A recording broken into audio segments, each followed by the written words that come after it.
Shalom, selamat sahabat untuk kita semua. Puji Tuhan, uh, kita diberikan kesempatan oleh Tuhan untuk boleh ada hingga sampai saat ini.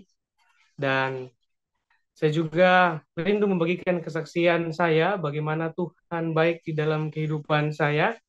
Tapi sebelum saya membagikan kesaksian saya, mari kita berdoa.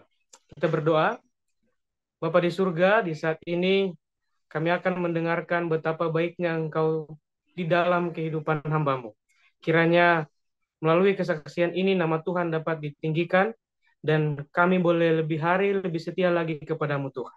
Berkati kami selalu di dalam nama Yesus. Amin. Perkenalkan, nama saya Gensar Somba. Saya berasal dari Manado, Sulawesi Utara, Indonesia. Dan saya mau membagikan kesaksian bagaimana Tuhan baik di dalam kehidupan saya, menuntun saya, menyertai saya, dan memberkati. Pada tahun 2020, saya diizinkan Tuhan untuk pergi ke suatu tempat yang jauh.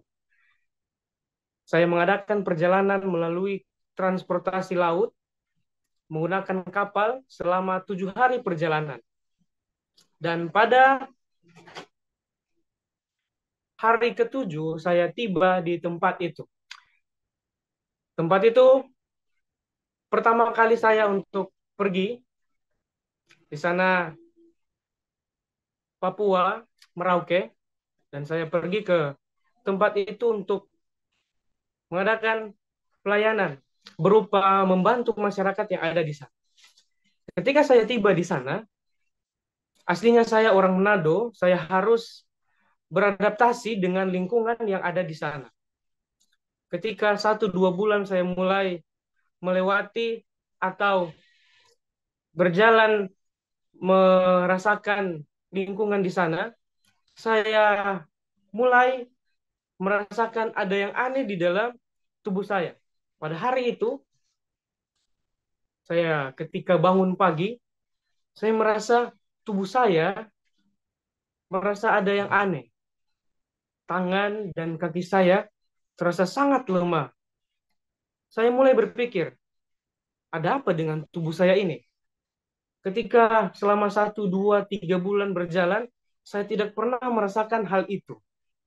Dan di hari itu, saya merasakan suatu hal yang mengganjal di dalam kehidupan saya. Saya berusaha untuk bangun bersih pagi, tetapi tubuh saya tetap lemah. Dan itu berlangsung. Itu berangsur-angsur lebih buruk dalam keadaan tubuh saya. Tubuh saya mulai menggigil, saya mulai merasa demam, tapi menggigil. Dan tubuh saya sangat lemah. Ketika itu saya mengerahkan usaha untuk menghangatkan tubuh saya pakai kaos kaki, pakai jaket, saya pakai selimut, dan saya 1 hari itu tidak bisa keluar. Saya merasakan lemah dan tidak berdaya. Saya mulai berpikir, apa yang mengganggu tubuh saya ini? Saya, puji Tuhan, makan makanan yang sehat, saya menjaga baik-baik tubuh saya, tetapi di hari itu saya mulai merasa keanehan. Dan saya tinggal di tempat itu, di rumah itu bersama teman saya dan juga ada satu bapak. Mereka katakan, kamu kelihatannya terkena penyakit malaria. Dan itu pertama kali saya mendengarkan kata malaria itu. Saya tidak pernah berpikir saya akan kena penyakit malaria di sana. Karena selama 1-2 bulan saya berjalan, saya hidup di sana, saya baik-baik saja. Dan ketika saya mendengarkan kata dari bapak itu, bahwa saya sakit malaria, saya mulai berpikir, tujuan saya berada di tempat ini untuk melayani dan membantu masyarakat yang ada di tempat ini. Dan kalau saya sakit, saya tidak bisa berbuat apa-apa. Banyak masyarakat, orang-orang yang tidak dapat saya bantu karena keadaan saya yang sakit. Saya pun bergumul, Tuhan, tolong bantu saya, sembuhkan saya. Pada saat itu, saya tidak berani untuk pergi ke rumah sakit atau puskesmas yang ada. Karena itu akan membuat orang-orang berpikir bahwa saya sakit. Dan di saat itu, ada gempar-gemparnya eh, virus corona. Dan itu membuat saya takut untuk pergi ke puskesmas atau rumah sakit terdekat di sana. Karena otomatis saya akan diketahui banyak orang bahwa saya sedang sakit dan saya tidak bisa melanjutkan pelayanan saya. Satu hari lewat, hari kedua saya berdoa, Tuhan, kiranya di hari kedua ini saya bisa sehat dan kembali untuk membantu masyarakat di sana. Dalam keadaan yang lemah, saya bergumul kepada Tuhan. Puji Tuhan, pada hari kedua Tuhan belum menjawab doa saya. Saya masih merasakan hal-hal yang buruk, keadaan tubuh saya masih menjadi semakin lemah. Saya menggigil, tangan dan kaki saya tidak dapat digerakkan. Saya mencoba untuk mencari obat-obatan yang ada. Saya gunakan waktu itu adalah obat-obatan herbal. Dan puji Tuhan sudah mulai membaik. Saya bergumul kepada Tuhan, saya berdoa, Tuhan, saya mau melayani orang-orang yang ada di tempat ini. Tujuan saya adalah untuk membantu masyarakat yang ada di sini. Karena mereka membutuhkan pertolongan. Dan pada hari ketiga, saya mulai merasa hal-hal yang lebih baik di dalam tubuh saya. Di dalam pergumulan saya, selama 3 hari itu, saya tidak bisa berbuat apa-apa.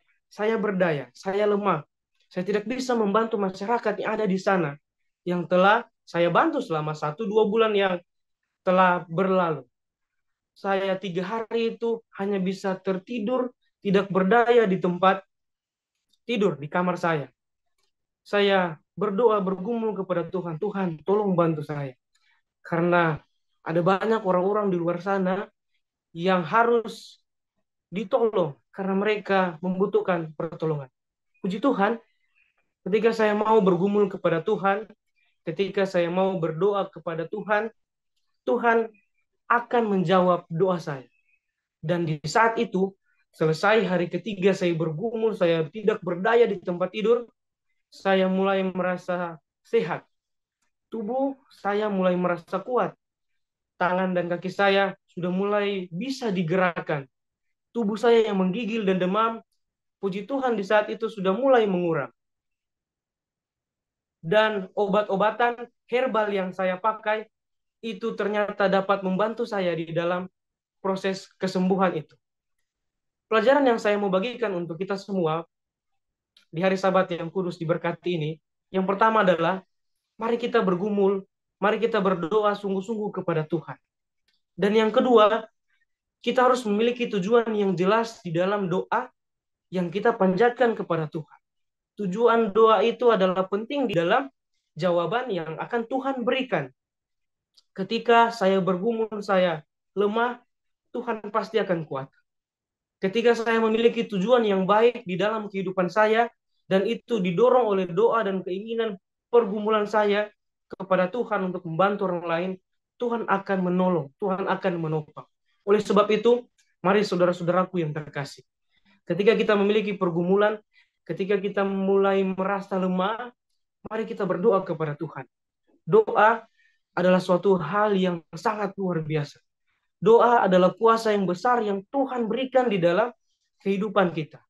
Jika saya bisa merasakan jawaban doa yang luar biasa itu, saya percaya teman-teman, saudara-saudara dapat merasakan juga hal yang sama. Kita harus percaya bahwa Tuhan mempunyai kuasa yang besar. Dan melalui doa dan iman kita, semua pergumulan kita akan dijawab oleh Tuhan.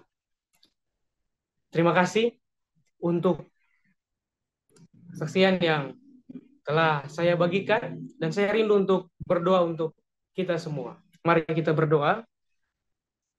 Bapa terkasih di surga, terima kasih untuk pengalaman yang indah Engkau berikan di dalam kehidupan hamba.